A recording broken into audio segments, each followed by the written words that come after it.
There are many different types of graphic organizers. I have two of those items on my board behind me. I got a Venn diagram as well as a mind map. Venn diagrams can be used to compare two separate things, but also some things that they have in common. Whereas a mind map breaks down the main theme into smaller themes and then can be expanded. While a Venn diagram and a mind map can be really helpful tools, in a second language classroom, a vocabulary graphic organizer can be a bigger useful tool. A vocabulary graphic organizer breaks down the word, so das Auto, which translates into the car in English. It also breaks it down into the parts of speech that would belong to in the German language.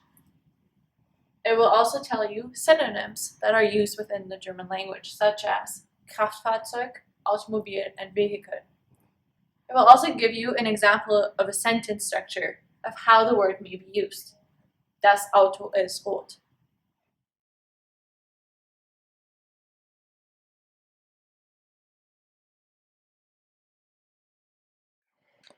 Another example of a vocabulary graphic organizer can be with an airplane.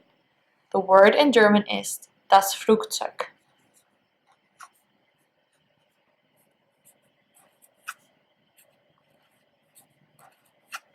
The translation would be airplane.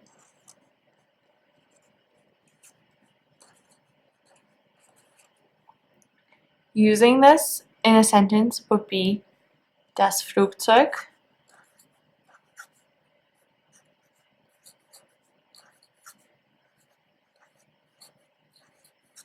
landet. The parts of speech that this belongs to is the nouns.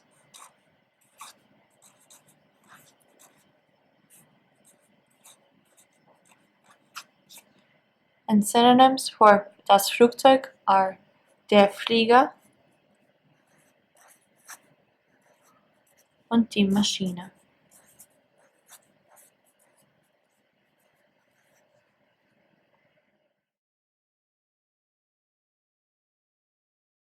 There are many different types of goals and purposes that a vocabulary graphic organizer can be used. Three of these are comprehension, visualization, and accessibility. Graphic organizer can be used anywhere. It is very accessible for students even at home or within school. Allowing them to use a visual allows them to break down the word and define or even figure out the meaning of the word and being able to look at it without having to go online or stuff like that. And then we would like to help them with understanding and comprehension. That's the main goal of a second language classroom or any classroom for that matter.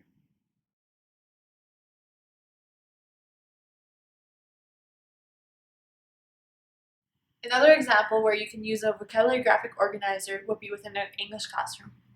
You would use the word language and change the word translation into definition. And then you can use it within a sentence. So what is language? And then you can use still parts of speech and then synonyms, speech, conversation, and vocabulary. This tool can also be used within an ESL classroom, helping students understand the English language, breaking it down into different words, the definition of the word, the sentence that it can be used in, parts of speech that it is in, and synonyms for it within the language.